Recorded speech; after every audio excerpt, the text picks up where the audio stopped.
الحمد لله رب العالمين والصلاة والسلام على حبيبه سيد المرسلين وعلى آله وأصحابه أجمعين۔ درود و سلام کا ہدیہ پیش کریں۔ اللہم صلی علی سیدنا مولانا محمد معدن الجود والکرم وآلہ وبارک وسلم۔ صلاۃ و سلام علیک یا رسول اللہ صلی اللہ تعالی علیہ وسلم۔ حضرات، اس سے پہلے والے جمعے کو ام المومنین حضرت زینب بنت جحش رضی اللہ تعالی عنہا کے کچھ حالات بیان ہوئے تھے، اور اس کا جو حصہ رہ گیا تھا وہ آج ہم بیان کرتے ہیں۔ ام المومنین حضرت زینب بنت جحش رضی اللہ تعالی عنہا، یہ بھی ہم سب مسلمانوں کی ماں ہیں۔ ان کا پہلا نکاح اللہ کے رسول صلی اللہ علیہ وسلم کے آزاد کردہ غلام حضرت زید بن حارثہ رضی اللہ تعالیٰ عنہ کے ساتھ ہوا۔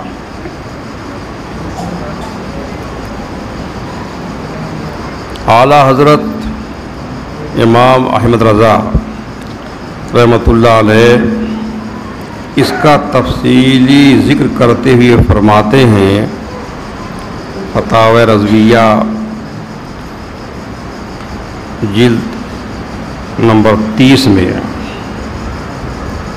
فرماتے ہیں کہ حضور سید المرسلین صلی اللہ علیہ وسلم نے قبل طلوع اسلام کے طلوع ہونے سے پہلے حضرت زید بن حارثہ کو آزاد فرمایا اور متبنہ بنایا تھا، یعنی منہ بولا بیٹا، جو حضور کے غلام تھے آپ نے آزاد فرمایا، اور آزاد کیے ہوئے غلام کو مولا کہتے ہیں، اور ان کو منہ بولا بیٹا بنایا تھا، بیٹا کہتے تھے، اس لیے منہ بولے بیٹے کو متبنہ کہا جاتا ہے۔ حضرت زینب بنت جحش رضی اللہ تعالیٰ عنہا کہ حضور سید عالم صلی اللہ علیہ وسلم کی پھوپھی امیمہ بنت عبد المطلب کی بیٹی تھیں۔ سید عالم صلی اللہ علیہ وسلم نے انہیں زید سے نکاح کا پیغام دیا۔ یہ سب واقعہ ہجرت کے بعد پیش آیا۔ جب حضور نے زینب بنت جحش کو نکاح کا پیغام دیا، اور زید کے لیے نکاح کا پیغام دیا تھا، لیکن زینب بنت جحش سمجھ نہ سکیں، انہوں نے یہ سمجھا کہ حضور نے اپنے لیے نکاح کا پیغام دیا ہے، تو راضی ہو گئی، بہت اچھی بات ہے۔ اب یہی گمان کیا کہ حضور نے اپنے لیے طلب فرمایا ہے۔ جب معلوم ہوا کہ حضور نے اپنے آزاد کردہ غلام زید بن حارثہ کے لیے طلب فرمایا ہے، پیغام نکاح دیا ہے، تو حضرت زینب بنت جحش نے انکار کر دیا اور عرض کر بھیجا، یعنی کسی کو حضور کے پاس بھیجا اور یہ کہلا دیا کہ یا رسول اللہ صلی اللہ علیہ وسلم، میں حضور کی پھوپھی کی بیٹی ہوں، عبد المطلب کی نواسی ہوں، ایسے شخص کے ساتھ اپنا نکاح پسند نہیں کرتی، وہ عربی بھی نہیں ہے، قریشی بھی نہیں ہے، یہاں کے رہنے والے نہیں ہیں، آزاد بھی نہیں ہے، غلام تھے، آپ نے آزاد فرمایا ہے۔ اور زینب بنت جحش رضی اللہ تعالیٰ عنہ کے بھائی حضرت عبداللہ بن جحش رضی اللہ عنہ نے بھی اسی بنیاد پر انکار کیا۔ حلیۃ الاولیاء میں المعجم الکبیر کے حوالے سے ہے کہ ام المومنین حضرت زینب بنت جہش رضی اللہ تعالیٰ عنہا خود فرماتی ہیں کہ مجھے قریش کے چند افراد نے نکاح کا پیغام بھیجا. قریش کے اچھے لوگوں نے، رئیس لوگوں نے نکاح کا پیغام بھیجا. میں نے کسی کا پیغام منظور نہیں کیا. میں نے اپنی بہن حمنہ کو اللہ کے پیارے حبیب سید عالم صلی اللہ علیہ وسلم کے پاس مشورے کے لیے بھیجا کہ اتنے پیغامات میرے پاس آ رہے ہیں، میں کس سے نکاح کروں؟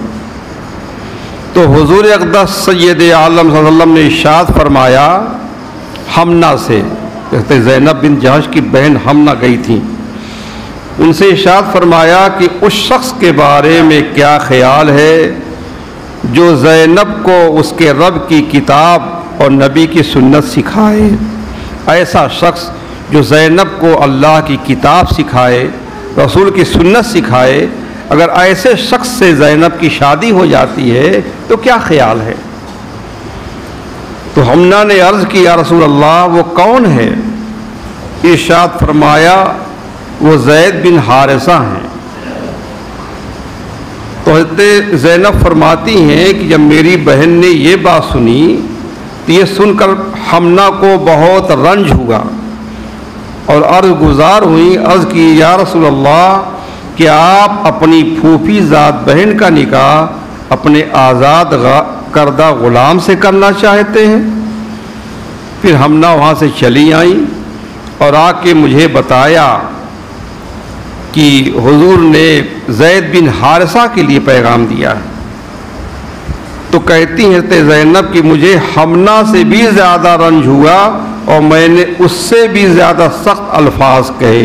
انہوں نے صرف آزاد کردہ غلام کہا تھا، میں نے کیا کیا کہہ ڈالا. اب حضرت زینب نے انکار کیا، ان کے بھائی عبداللہ بن جہش نے انکار کیا، اور یہ پیغام تو اللہ کے حبیب نے دیا تھا. تو اللہ تعالیٰ نے اس پر یہ آیت کریمہ اتاری. سورہ احزاب کی آیت نمبر 36 ہے. اللہ تعالیٰ نے یہ آیت نازل فرمائی وَمَا كَانَ لِمُؤْمِنٍ وَلَا مُؤْمِنَةٍ إِذَا قَضَى اللَّهُ وَرَسُولُهُ أَمْرًا أَن يَكُونَ لَهُمُ الْخِيَرَةُ مِنْ أَمْرِهِمْ. اور کسی مسلمان مرد نہ کسی مسلمان عورت کو حق پہنچتا ہے کہ جب اللہ و رسول کچھ حکم فرما دیں تو انہیں اپنے معاملے میں کچھ اختیار رہے. اللہ جب کوئی حکم دے دے، اللہ کا رسول کوئی حکم دے دے، کوئی فیصلہ فرما دے، تو کسی مسلمان مرد یا عورت کو کوئی اختیار نہیں ہے، کوئی حق نہیں ہے. اب اس کے لیے صرف اور صرف یہی صورت ہے کہ وہ اللہ رسول کے حکم کو کے سامنے سر تسلیم کو خم کر دے. وَمَن يَعْصِ اللَّهَ وَرَسُولَهُ فَقَدْ ضَلَّ ضَلَالًا مُبِينًا. اور جو حکم نہ مانے اللہ کا اور اس کے رسول کا، وہ بے شک صریح گمراہی بہکا. ام المومنین حضرت زینب بنت جہش رضی اللہ عنہ فرماتی ہیں کہ جب یہ آیت کریمہ نازل ہو گئی اور یہ میں نے سنا تو میں گھبرا گئی. میں نے اور میرے بھائی عبداللہ بن جہش نے فوراً توبہ کی اور میں نے حضور کی بارگاہ میں پیغام بھیجا اور عرض کی کہ میں اللہ سے معافی مانگتی ہوں اور اللہ و رسول کی اطاعت بجا لاتی ہوں، آپ جو مناسب سمجھیں حکم فرما دیں. پھر حضور صلی اللہ علیہ وسلم نے زید بن حارثہ کے ساتھ میرا نکاح فرما دیا اور پھر اونچ نیچ کا فرق مٹا دیا، امیر غریب کا فرق مٹا دیا، عرب عجم کا فرق مٹا دیا، کالے گورے کا فرق مٹا دیا. اس سے ایک بات معلوم ہوئی کہ اللہ تعالیٰ کی بارگاہ میں اس کے رسول صلی اللہ علیہ وسلم کی شان بہت بلند ہے، بہت عرفہ و بہت اعلیٰ ہے. کہ اللہ تعالیٰ نے اپنے پیارے حبیب کے فیصلے کو اپنا فیصلہ قرار دیا. فیصلہ تو حبیب کا تھا، حبیب نے پیغام بھیجا تھا، اس کو اپنا فیصلہ فرمایا کہ کہا اذا قضى اللہ ورسولہ. جب اللہ اور اللہ کا رسول کوئی فیصلہ کر دے تو کسی کو دم مارنے کی کوئی گنجائش نہیں ہے. اور اعلیٰ حضرت نے اس واقعے پر تبصرہ کرتے ہوئے فرمایا ہے، فتح رضویہ میں ہے کہ ظاہر ہے کہ کسی عورت پر اللہ تعالیٰ کی طرف سے یہ فرض نہیں کہ فلاں سے نکاح پر خواہی نخواہی راضی ہو جائے. کسی سے نکاح کرنے پر کسی کو مجبور نہیں کیا جا سکتا. یہ کوئی فرض نہیں اللہ کی طرف سے ہے کہ عورت کسی خاص مرد سے نکاح کرنے پہ راضی ہو جائے، اور خاص طور سے جب وہ مرد اس کا کفو نہ ہو، اس کا ہمسر نہ ہو، اس کا برابر نہ ہو، تب بالکل اس کو انکار کرنے کا اختیار پہنچتا ہے. اور خصوصاً جب کہ عورت کی شرافت خاندانی کواکب ثریا سے بھی بلند و بالا تر ہو. عورت کی خاندانی شرافت اتنی بلند ہے، ثریا کے ستارے اتنے بلند نہیں. اب وہ ماں کی طرف سے قریشیہ ہیں، عبد المطلب کی نواسی ہیں اور عربیہ ہیں، سرکار کی پھوپھی ذات بہن ہیں. کتنا خاندان ان کا اونچا ہے. اس سب کے باوجود اپنے حبیب کا دیا ہوا پیام نہ ماننے پر رب العزت نے بعینہ وہی الفاظ ارشاد فرمائے جو کسی فرض الہی کے ترک پر فرمائے جاتے. اللہ کوئی چیز کسی پر فرض کر دیتا، کوئی حکم دیتا اور کوئی نہ مانتا، تو اس پر جو الفاظ ارشاد فرماتا اللہ تعالیٰ وہی ارشاد فرمائے، وہی فرمان بھی یہاں بھی. اور رسول کے نام پاک کے ساتھ اپنا نام اقدس بھی شامل فرمایا. یعنی یہ نہیں کہا کہ جب میرا رسول کوئی حکم دے، یہ کہا اذا قضى اللہ ورسولہ امرا، جب اللہ اور اس کا رسول کوئی حکم دے. یعنی رسول جو بات تمہیں فرمائے وہ اگر ہمارا فرض نہیں ہے تو اب ان کے فرمانے سے وہ فرض قطعی ہو گئی. رسول نے جب کوئی کام کہہ دیا، وہ کام کرنا فرض نہیں تھا، لیکن جب حضور نے کہہ دیا تو حضور کے کہہ دینے سے اب حکم فرض قطعی ہو گیا. مسلمانوں کو اس کے نہ ماننے کا اصلاً بالکل بھی اختیار نہ رہا. جو نہ مانے گا صریح گمراہ ہو جائے گا. دیکھو رسول صلی اللہ علیہ وسلم کے حکم دینے کے لیے کام فرض ہو جاتا ہے. رسول اگر کسی کو کام کا حکم دے دیں تو اللہ تعالیٰ اس کام کو فرض کر دیتا ہے، اگرچہ فی نفسی خدا کا فرض نہ تھا، ایک مباح اور جائز کام تھا. اور اس سے ایک بات اور معلوم ہوئی کہ اسلام میں کسی کو کسی پر رنگ کی بنیاد پر، نسل کی بنیاد پر، خاندان کی بنیاد پر، علاقے کی بنیاد پر کوئی فضیلت حاصل نہیں ہے، بلکہ اسلام میں فضیلت کا معیار تقوی ہے، پرہیزگاری ہے، اللہ کا خوف ہے. اللہ تعالیٰ نے قرآن کریم میں ارشاد فرمایا ان اکرمکم عند اللہ اتقاکم، بے شک اللہ کے ہاں تم میں زیادہ عزت والا وہ ہے جو تم میں زیادہ پرہیزگار ہے. معلوم ہوا کہ کسی گورے کو کالے پر، کسی عربی کو عجمی پر، کسی آزاد کو غلام پر، کسی امیر کو غریب پر کچھ فضیلت نہیں ہے، بلکہ ان میں جو بڑا متقی ہے، جو بڑا پرہیزگار ہے، جس کے دل میں خوف الہی زیادہ ہے، وہی افضل ہے. تو حضور نے اپنی پھوپھی ذات بہن کا نکاح ایک آزاد کردہ غلام کے ساتھ کر کے عملی طور پر اسے ظاہر فرما دیا. عربی تھیں، وہ عجمی تھے، شام کے رہنے والے تھے، ماں کی طرف سے قریشیہ تھیں، فخر قریش عبد المطلب کی نواسی تھیں. کیا فضیلت ان کو حاصل تھی. اور ایک بات معلوم ہوئی کہ صحابہ کرام اور صحابیات رضی اللہ تعالیٰ عنہم اجمعین کا جذبہ اطاعت، رسول اور اللہ رسول کے حکم کی اطاعت اور فرما برداری کا جذبہ کیسا تھا کہ ابھی اس رشتے سے نہ زینب خوش تھی، نہ ان کے بھائی خوش تھے.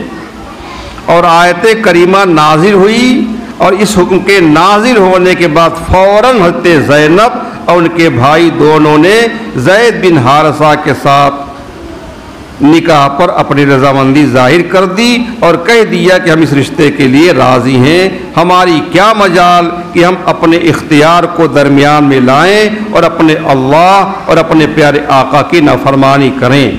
بہرحال رسول اکرم صلی اللہ علیہ وسلم نے دونوں کا نکاح کر دیا۔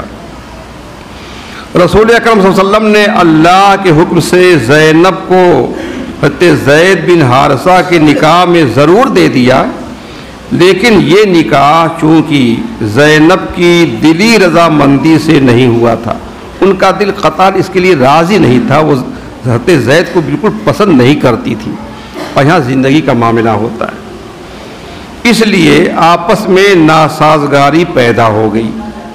حضرت زینب فرماتی ہیں کہ میں زید پر بد زبانی کر جاتی تھی، زیادہ بولتی تھی، الٹا سیدھا بول جایا کرتی تھی۔ وہ تنگ آ گئے تو انہوں نے ایک دن بارگاہ رسالت میں حاضر ہو کر کے میری شکایت کی کہ یا رسول اللہ زینب بہت زیادہ بولتی ہیں اور زبان درازی کرتی ہیں، تو کہتی ہیں کہ تو حضور نے مجھے سمجھا دیا کہ ایسا مت کیا کرو، لیکن میں نے پھر بھی ان کے ساتھ اچھا برتاؤ نہ کیا، میں دل کے ہاتھ مجبور تھی، اچھا برتاؤ نہ کیا۔ اب انہوں نے طلاق دینے کا ارادہ کر لیا، حضور کی بارگاہ میں شکایت دے کے حاضر ہوئے اور کہا یا رسول اللہ میرا ارادہ میں طلاق دے دوں، اب مجھ سے برداشت نہیں ہوتا۔ تو سرکار نے ارشاد فرمایا امسک علیک زوجک واتق اللہ، حضور کا یہ فرمان قرآن شریف میں ہے، اپنی بیوی کو اپنے پاس رہنے دو اور اللہ سے ڈرو۔ اس وقت ہوتے زید رک گئے، لیکن کچھ عرصہ بعد پھر بارگاہ رسالت میں حاضر ہوئے، عرض کی یا رسول اللہ میں نے زید کو طلاق دے دی ہے، میں طلاق دے چکا ہوں۔ اس وقت یہ آیت مقدسہ نازل ہوئی، یہ عجب ان سے نکاح ہو رہا ہے، یہ کئی مقام پہ قرآن شریف میں سورہ احزاب میں اس کا بیان مختلف انداز میں کیا گیا ہے۔ آیت مقدسہ نازل ہوئی سورہ احزاب کی آیت نمبر 37 ہے، وَإِذْ تَقُولُ لِلَّذِي أَنْعَمَ اللَّهُ عَلَيْهِ وَأَنْعَمْتَ عَلَيْهِ أَمْسِكْ عَلَيْكَ زَوْجَكَ وَاتَّقِ اللَّهِ، اے محبوب یاد کرو جب تم فرماتے تھے اسے یعنی زید بن حارثہ سے جسے اللہ نے نعمت دی، اور حبیب جسے تم نے نعمت دی، یہ نہیں خالی کہا کہ الذی انعم اللہ علیہ جس پر اللہ نے انعام فرمایا، بلکہ فرمایا الذی انعمت علیہ انعم اللہ علیہ وانعمت علیہ، یعنی اللہ نے انعام فرمایا اور حبیب تم نے ان پر انعام فرمایا۔ معلوم ہوا کہ یوں کہنا کہ یہ اللہ کا فضل ہے، اس کے رسول کا کرم ہے، اللہ نے کرم فرمایا اور اس کے رسول نے کرم فرمایا، یہ تو قرآن کا انداز ہے۔ تو جن پر اللہ نے احسان فرمایا، حبیب تم نے احسان فرمایا، جب تم ان سے کہہ رہے تھے کہ اپنی بیوی کو اپنے پاس رہنے دو اور اللہ سے ڈرو، تو بہرحال زید بن حارثہ نے حالات سے تنگ آ کر طلاق دے ہی دی، لیکن حضرت زینب بنت جہش اور ان کے ماں باپ اور ان کے خاندان پر اس طلاق کا کیا اثر ہوا ہوگا، اس کا اندازہ ہر کوئی کر سکتا ہے۔ وہ لوگ تو پہلے ہی سے حضرت زید کو اس شادی کا اہل سمجھتے ہی نہیں تھے، اسی لیے شادی کے لیے راضی نہ تھے۔ انہوں نے جو کچھ کیا اپنی پسند، اپنا اختیار، اپنے جذبات، اپنے احساسات کو بالائے طاق رکھ کر صرف اور صرف اللہ اور اس کے رسول کے حکم پر عمل کیا تھا۔ انہوں نے کبھی سوچا بھی نہیں تھا کہ اللہ اور اس کے رسول کے حکم پر عمل کرتے ہوئے زینب کو طلاق کی ذلت بھی اٹھانی پڑے گی، اور انہیں مخالفوں کا یہ طعنہ بھی برداشت کرنا پڑے گا کہ زینب میں شوہر کی اطاعت کی اہلیت نہیں ہے، شوہر کی فرما بردار بیوی ثابت نہ ہوئی، اچھی بیوی ثابت نہ ہوئی، زبان درازی کرتی تھی، فرما برداری نہیں کرتی تھی، اس لیے طلاق ہو گئی۔ لیکن اس طلاق میں کیا حکمت تھی، کیا مصلحت تھی، اللہ تعالیٰ خوب جانتا ہے، اور اس کے بتانے سے اس کے رسول صلی اللہ علیہ وسلم واقف ہیں۔ ایک بہت ہی بری رسم عرب میں تھی، عرب میں ایک بہت بری رسم تھی، اس رسم کو ختم کرنا تھا۔ وہ رسم یہ تھی کہ عرب میں منہ بولے بیٹے کی بیوی کو بالکل ویسا ہی مقام اور درجہ اور حیثیت حاصل تھا جو حقیقی بیٹے کی بیوی کو حاصل ہوتا ہے۔ جو سگا بیٹا ہے اس کی بیوی جو سگی بہو ہے اس کو جو حیثیت ہوتی ہے، اس کو جو مقام حاصل ہوتا ہے، جو درجہ حاصل ہوتا ہے، وہی منہ بولے بیٹے کی بیوی کو بھی درجہ حاصل تھا۔ اہل عرب جس طرح اپنے حقیقی بیٹے کی بیوہ یا مطلقہ سے شادی کرنا ناجائز سمجھتے تھے، اسی طرح منہ بولے بیٹے کی بیوہ یا مطلقہ سے بھی شادی کو ناجائز سمجھتے تھے۔ سگی بہو اگر بیٹا طلاق بھی دے دے یا بیٹے کا انتقال ہو جائے، وہ بیوہ ہو جائے، پھر بھی جو ہے سسر اپنی بہو سے شادی نہیں کر سکتا، وہ ہمیشہ کے لیے حرام ہو چکی ہے۔ یہ مسئلہ ہے۔ تو وہ یہی سمجھتے تھے اہل عرب کی جو سگا بیٹا ہے بالکل اسی کا حکم، وہی حکم ہے منہ بولے بیٹے کا بھی۔ تو منہ بولے بیٹا کی جو بیوی ہے وہ مطلقہ بھی ہو یا بیوہ ہو، پھر بھی شادی اس سے جائز نہیں ہے۔ اب اس رسم کی وجہ سے کئی ایسی عورتوں کے ساتھ نکاح ناجائز قرار پاتا تھا جن کے ساتھ حقیقت میں نکاح جائز ہوا کرتا تھا۔ اللہ تعالیٰ نے اس بری رسم کو ختم کرنے کا ارادہ فرمایا۔ جب حضرت زینب کی عدت پوری ہو گئی تو رسول اکرم صلی اللہ علیہ وسلم نے حضرت زید سے فرمایا کہ جاؤ اور زینب کو میرے لیے پیغام دو۔ حضرت زید بن حارثہ ہی سے فرمایا کہ جا کے زینب کو میری طرف سے میرے لیے نکاح کا پیغام دو۔ اس کام کے لیے حضور نے حضرت زید کا انتخاب فرمایا تاکہ لوگ یہ گمان نہ کریں کہ یہ نکاح زید کی رضامندی کے بغیر زبردستی ہو رہا ہے، ہو سکتا ہے کہ بعد میں زید خود نکاح کر لیتے، اس لیے ان کو بھیجا۔ اور یہ بات بھی ہے کہ لوگوں کو معلوم ہو جائے کہ زید کے دل میں زینب کی خواہش بالکل نہیں ہے۔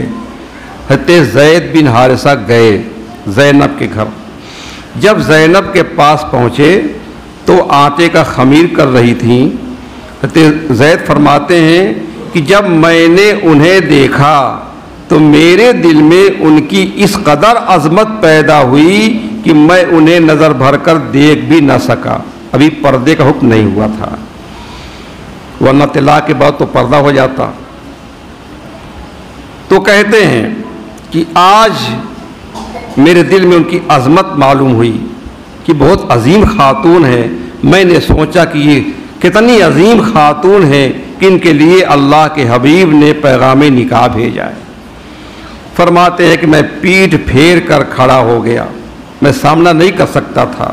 میں نے کہا یا زینب ابشری ارسلنی رسول اللہ صلی اللہ علیہ وسلم یذکرک، اے زینب خوش ہو جاؤ، مجھے اللہ کے رسول صلی اللہ علیہ وسلم نے بھیجا ہے، حضور اقدس صلی اللہ علیہ وسلم نے تمہیں نکاح کا پیغام دیا ہے۔ یہ بات مسند احمد بن حنبل میں مذکور ہے۔ اب حضور کا پیغام نکاح سن کر حضرت زینب نے جو جواب دیا اس کو تاریخ نے محفوظ کر لیا۔ زینب نے جواب دیا کہ میں اپنے رب سے مشورہ کیے بغیر کچھ نہیں کہہ سکتی، میں پہلے اپنے رب سے مشورہ کروں گی، میرا رب جو حکم دے گا میں وہ کروں گی۔ پھر وہ اپنے نماز پڑھنے کی جگہ تشریف لے گئیں جہاں نماز پڑھا کرتی تھیں، اور سجدے میں سر رکھ کر کے اللہ کی بارگاہ میں عرض کی، اے پاک پروردگار، تیرے حبیب صلی اللہ علیہ وسلم نے مجھے نکاح کا پیغام دیا ہے، میں کیا کروں؟ اگر میں تیرے نزدیک ان کی زوجیت میں داخل ہونے کے لائق ہوں، میں اس کی اہل ہوں کہ ان کی خدمت کر سکوں، ان کے ساتھ رہ سکوں، تو اے اللہ تو ان کے ساتھ میرا نکاح فرما دے۔ ابھی سجدے میں سر رکھ کر کے دعا مانگ رہی تھیں، ان کی دعا قبول ہوئی۔ ادھر رسول اکرم صلی اللہ علیہ وسلم پر وحی کے آثار ظاہر ہونے لگے، سرکار اپنے گھر پہ ہیں، سرکار پر وحی نازل ہونے لگی۔ چند لمحے کے بعد باہر تشریف لائے اور مسکرا کر فرمایا، کہ کون ہے جو زینب کے پاس جائے اور انہیں خوشخبری دے کہ اللہ تعالیٰ نے ان کو میری زوجیت میں دے دیا ہے، میرے نکاح میں دے دیا ہے۔ اور جو آیت کریمہ اس وقت نازل ہوئی تھی اس کی تلاوت فرمائی۔ اس وقت کیا آیت نازل ہوئی تھی؟ سورہ احزاب کی آیت نمبر 35 ہے، فَلَمَّا قَضَى زَيْدٌ مِّنْهَا وَطَرًا زَوَّجْنَاكَهَا، پھر جب زید کی غرض اس سے نکل گئی، یعنی طلاق دینے کی خواہش پوری ہو گئی، تو ہم نے زینب کو تمہارے نکاح میں دے دیا۔ اس آیت میں زید کا نام لیا گیا، زید، فلما قضا زید، صرف ایک صحابی ہے، یہ 1.25 لاکھ کم و بیش صحابہ میں صرف ایک صحابی ایسے ہیں جن کا نام قرآن شریف میں فلما قضا زید، اور کسی صحابی کا نام قرآن شریف میں نہیں ہے۔ ذکر ہے، تذکرہ ہے، ان کے حالات ہیں، ان کے مناقب ہیں، لیکن نام کسی کا صراحت کے ساتھ، یہاں تک صدیق اکبر اور فاروق اعظم کا نام بھی قرآن شریف میں نہیں ہے، صرف یہی ایک صحابیت زید ہے، فلما قضا زید، تو زید کا نام لیا اور یہ فرمایا زوجناکہا، ہم نے زینب کو آپ کے نکاح میں دے دیا۔ اور نکاح ہوتا ہے تو قاضی کہتا ہے، وکیل کہتا ہے کہ ہم نے فلاں بچی کو تمہارے نکاح میں دیا، یا اللہ فرماتا ہے کہ ہم نے زینب کے حبیب آپ کے نکاح میں دے دیا، زوجناکہا۔ اب جب حضور نے آیت کریمہ سنائی اور کہا کہ کوئی جا کے زینب کو خوشخبری سنا آئے، تو یہ سن کر ہمارے حضور کی ایک خادمہ تھی سلمہ، وہ دوڑتی ہوئی زینب کے پاس پہنچی اور یہ آیت کریمہ سنا کر خوشخبری دی۔ زینب اس بشارت سے اس قدر خوش ہوئیں کہ اپنا زیور اتار کر اس خادمہ کو انعام میں دے دیا، جو زیور پہنے ہوئی تھی ہمارے خوشی کے انعام میں دے دیا کہ اب یہ میں نے دعا مانگی تھی، اللہ نے میرے حق میں آیت کریمہ نازل فرمائی، اور اللہ تعالیٰ نے یہ فرمایا کہ میں نے زینب کو آپ کے نکاح میں دے دیا، اللہ نے خود میرا نکاح پڑھا دیا آسمان پر۔ سجدہ شکر بجا لائیں اور 2 مہینے کے روزے رکھنے کی نظر مانی کہ اس خوشی میں میں 2 مہینے روزہ رکھوں گی۔ اس کے بعد نکاح ہو گیا۔ نکاح اس طرح سے نہیں ہوا، کوئی قاضی نہیں تھا، کوئی وکیل نہیں تھا، کوئی گواہ نہیں تھا، بس اللہ نے کہہ دیا زوجناکہا۔ اب گواہ کی کیا ضرورت ہے؟ کوئی انکار یا شک و شبہ کوئی گنجائش چلی گئی، گواہ کس لیے ہوتا ہے؟ تو کوئی شک نہ رہے، کوئی شبہ نہ رہے، کوئی انکار نہ کر سکے۔ اور جب نکاح پڑھانے والا اللہ ہے تو وہاں کون انکار کر سکتا ہے؟ اس کے بعد رات کو اچانک ہمارے حضور حضرت زینب کے مکان میں تشریف لے گئے، اچانک چلے گئے۔ اس وقت ان کا سر جو ہے برہنہ تھا، کھلا ہوا تھا۔ اس پر حضرت زینب نے عرض کی، یا رسول اللہ، بغیر خطبہ کے، بغیر گواہ کے آپ نے میرے ساتھ نکاح فرما لیا، نہ کوئی خطبہ پڑھا گیا، نہ کوئی گواہ ہے۔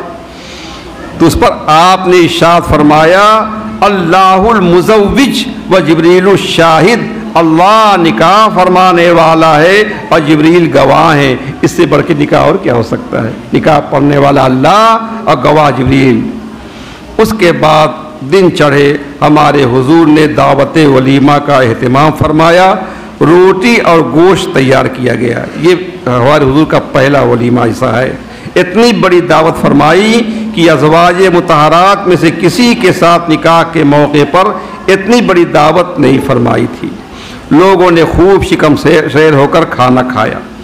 کنز العمال کے حوالے سے حلیۃ الاولیاء میں ہے، حضرت مالک بن انس فرماتے ہیں کہ حضرت زینب حضور کی بیویوں پر فخر کرتے ہوئے فرمایا کرتی تھیں کہ میں اس سلسلے میں تمام بیویوں سے زیادہ خوش نصیب ہوں کہ اللہ تعالیٰ نے آسمانوں میں میرا نکاح فرمایا ہے، اور ازواج کا نکاح زمین پر ہوا، میرا نکاح آسمان پر ہوا، اور بیویوں کا نکاح کرنے والا کوئی ہوتا تھا، گواہی کوئی ہوتا تھا، اور میرا نکاح کرنے والا اللہ ہے، گواہ جبریل امی ہے۔